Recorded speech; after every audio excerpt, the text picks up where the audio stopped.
आप सभी श्याम भक्तों को जय श्री श्याम।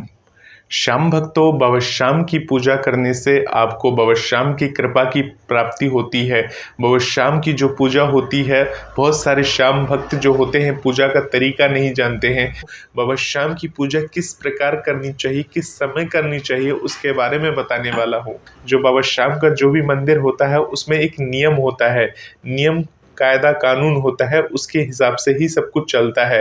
आप जब भी बाबा श्याम के मंदिर जाते होंगे तो आपको पता होगा कि बाबा श्याम का मंदिर जो होता है वो ग्रीष्म ऋतु में किस समय आरती होती है और शरद ऋतु में किस समय आरती होती है। तो सबके दिन बटे हुए हैं, उस हिसाब से ही वहाँ पर काम होता है। परंतु आप सोचिए कि आप बाबा श्याम आपके घर में विराजमान है, आपने अपने घर में बाबा श्याम को स्थान दिया है, उनकी पूजा आप डेली करते हैं, सुबह और शाम करते हैं, और जब भी आपको समय मिले बाबा श्याम की पूजा करते हैं। फिर भी आपको अभी तक वो मेवा नहीं मिल पाया है, बाबा श्याम ने आपको वो मेवा नहीं दिया है। क्यों नहीं दिया है, इसके बारे में आज मैं इस वीडियो में बात करने वाला हूँ। वीडियो को लास्ट तक ज़रूर देखिएगा क्योंकि वीडियो बहुत इंटरेस्टिंग होने वाली है। बाबा श्याम की कृपा चाहिए तो इस वीडियो को लास्ट तक ज़रूर देखना है आप सभी श्याम भक्तों को। तो श्याम भक्तों, मैं आपको बता दूं कि एक टाइम टेबल जो होता है उसका फॉलो करना ज़रूरी होता है। अगर आपने टाइम टेबल फॉलो नहीं किया है, अपनी लाइफ में फॉलो नहीं किया है, अपनी ज़िंदगी में फॉलो नहीं किया है और बाबा श्याम से आप जुड़ चुके हैं, तो अब आप जुड़ने के बाद फॉलो ज़रूर करिए। क्योंकि अगर आपने ये भी समय में टाइम टेबल फॉलो नहीं किया है तो बाबा श्याम की जो कृपा है वो आपके ऊपर से जा सकती है, हट सकती है। क्योंकि एक समय सारणी के हिसाब से जो काम करता है उसके काम सफल होते हैं, ये आप सभी श्याम प्रेमी जानते हैं। चाहे आपका बच्चा एक अच्छे स्कूल में पढ़ता होगा, वहाँ पर भी पीरियड होता होगा, टाइम टेबल एक बनता होगा, उसमें अलग अलग पीरियड होते होंगे, पहला पीरियड, दूसरा पीरियड, तीसरा पीरियड, और सबका एक टाइमिंग होगा कि इस टाइम से इस टाइम तक ये पीरियड होगा, इस टाइम से इस टाइम तक ये पीरियड होगा। तो देखिए, जब स्कूल में टाइम टेबल है तो हम अपने घर के मंदिर में क्यों नहीं टाइम टेबल बना के रखते हैं। हमारे घर के अंदर जितने भी सदस्य हैं, कोई कर रहा है पूजा 10 बजे, कोई पूजा कर रहा है 11 बजे, कोई पूजा कर रहा है 2 बजे, इस तरह से सबके टाइम बंधे हुए हैं। हर आदमी पूजा कर रहा है, हर आदमी, घर का प्रत्येक मेंबर श्याम बाबा का भक्त है, श्याम बाबा की शरण में आ चुका है। परंतु सबकी टाइमिंग ऐसे ऐसे डिवाइड है कि ये तो बाबा श्याम भी कंफ्यूज हो जाते होंगे कभी कभी।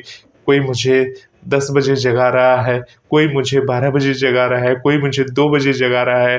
बाबा श्याम का शयन का कोई समय ही नहीं है आपके घर में।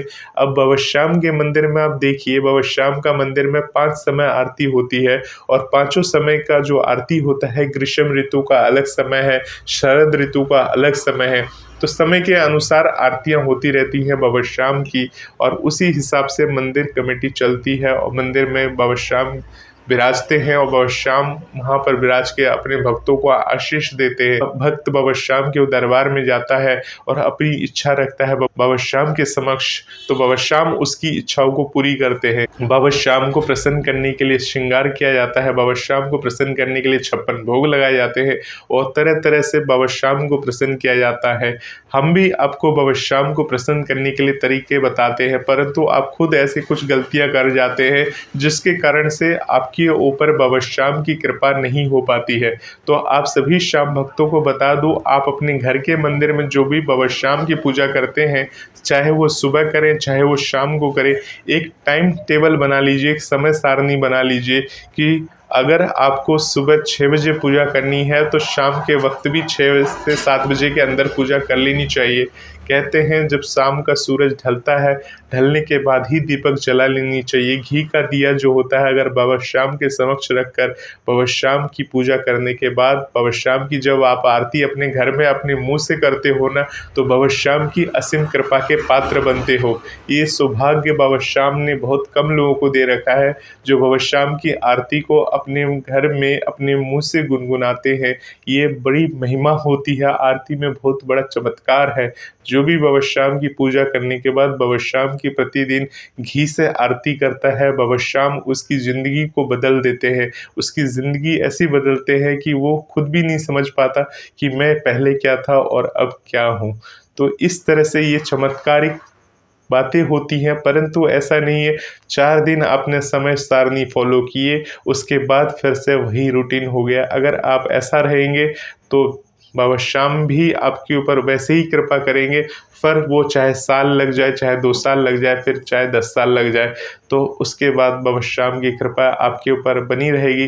परंतु आप महसूस नहीं कर पाएंगे। महसूस कराने के लिए आपको समय सारणी का फॉलो करना ज़रूरी है। तो समय सारणी कैसे फॉलो करेंगे? आप एक नियम बना लीजिए कि मुझे सुबह 7 बजे बाबा की पूजा कर लेनी है, तो सुबह 7 बजे तक कर लेनी है। मुझे शाम को 7 बजे तक पूजा कर लेनी है, तो कर लेनी है। आप अपना नियम फॉलो बनाइए, आप घर के परिवार का फॉलो मत करिए। परिवार के सदस्यों को आप बता सकते हैं कि वो घर में, जैसे कि आपका परिवार का सदस्य कोई 7 बजे पूजा कर लेता है, कोई बात नहीं, 7 बजे कर लेने दीजिए उसे। आप अपना टाइम बना लीजिए।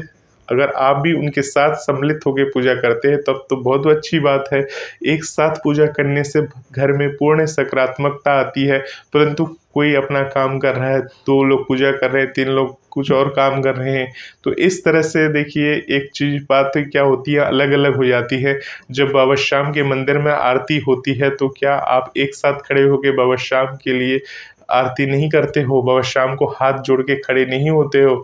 तो जब आपके घर में जब आरती होती है, तब कोई अपने काम में लगा हुआ है, कोई सब्जी काट रहा है, कोई मतलब सब्जी छौंक रहा है, और यहाँ एक आदमी आरती कर रहा है, तो ये एक चीज़ अलग अलग हो जाती है। घर में अगर 5 सदस्य है तो 5 सदस्य अपने हिसाब से पूजा करते हैं। आप अपने हिसाब से ही पूजा करिए, जितनी पूजा आपको करनी है आप करिए। कोई मना ही नहीं है, चाहे वो 2 मिनट की होगी, चाहे 1 मिनट की होगी, चाहे मुंह से राम का नाम ले लीजिए, श्याम बाबा का नाम लीजिए, जय माता दी बोल दीजिए, आपकी पूजा वही हो जाती है। परंतु एक नियम बनाइए कि आपको पूजा करनी कैसे है। देखा देखी में आपको पूजा नहीं करनी है कि अगर वो 12 बार मंत्र बोल रहा है तो हम भी 12 बार मंत्र बोलेंगे, वो ये मंत्र बोल रहा है तो हम भी ये मंत्र बोलेंगे। ऐसा नहीं करना है। आपकी जितनी श्रद्धा हो, आप अगर नौकरी पेशा है और आपको लग रहा है कि नहीं मेरे को इतना वक्त नहीं मिलता पूजा करने के लिए, तो आप ओम श्री श्याम देवाय नमः बाबा श्याम का ये मंत्र भी बोल देंगे, तो बाबा श्याम की असीम कृपा आपके ऊपर ऐसी बरसेगी जिसे आप खुद नहीं समझ पाएंगे। तो आप ये क्यों नहीं समझते? भगवान की पूजा करना, एक जो भगवान की पूजा करता है, भगवान के शरण में रहता है, हमेशा बाबा की कृपा रहती है, चाहे वो किसी भी रूप में पूजा करे। परंतु नियम तो नियम ही होते हैं, नियम हर जगह लागू होते हैं। तो आपको अपना एक नियम बना लेना चाहिए और उस नियम के अनुसार आपको सुबह और शाम की पूजा करनी चाहिए। थोड़ा बहुत समय इधर उधर चलता है, अगर आप कोई अपने कर्म से संबंधित किसी विशेष काम में उलझे हुए हैं तो वो अलग बात हो जाती है। परंतु कोशिश करिए कि उस नियमों को पालन करिए। कैजुअली जब मम्मी ने कह दिया पूजा कर लिया, कर ले जा, तू कर ले, आज मेरा मूड नहीं है, तू कर ले आ जाके पूजा, तो उसने कर लिया, उसने आज छोड़ दिया। देखिए, कोई विशेष परिस्थिति में ही पूजा नहीं किया जाता। परंतु अगर आपके साथ ऐसी कोई वो नहीं है, विशेष परिस्थिति नहीं है और आप पूजा कर सकते हैं, अगर मान लीजिए भगवान की, तो पूजा आपको अपने समय सारणी के हिसाब से ही करना चाहिए। तो आप सभी श्याम भक्तों को लास्ट में इतना ही कहूँगा कि बाबा श्याम की पूजा करिए, मन से करिए, ध्यान से करिए और एक समय सारणी के हिसाब से करिए। क्योंकि देखिए, भगवान को याद करने का कोई समय सारणी नहीं होता। ये मैं जानता हूँ, आप ये सोच रहे होंगे बाबा श्याम को कभी भी याद कर सकते हैं, किसी भी समय याद कर सकते हैं, परंतु याद करना और पूजा करना अपने अपनी बात में एक अलग अलग हो जाती है। क्योंकि जो पूजा करते हैं वो बिल्कुल आरती के समय के अनुसार एक समय होती है। आप ऐसा नहीं कि 12 बजे रात को आरती करें। अगर जन्माष्टमी का समय है तब हम 12 बजे आरती करते हैं, परंतु हर दिन तो जन्माष्टमी नहीं होती है, क्योंकि एक विशेष दिन है भगवान का, जिस दिन भगवान जन्म लिए हैं उस दिन हम 12 बजे रात को आरती करते हैं। और बाकी दिन अगर हम संध्या में जब सूरज छिप जाता है उसके बाद हम दीपक जलाते हैं, भगवान की पूजा करते हैं, उसके बाद आरती करते हैं। तो मेरी बातों को आप समझ चुके होंगे कि मैं क्या कहना चाह रहा हूँ। आप में से अगर बहुत सारे श्याम भक्त जो है अगर नहीं समझे हैं तो वो हमें कमेंट बॉक्स में कमेंट दे सकते हैं।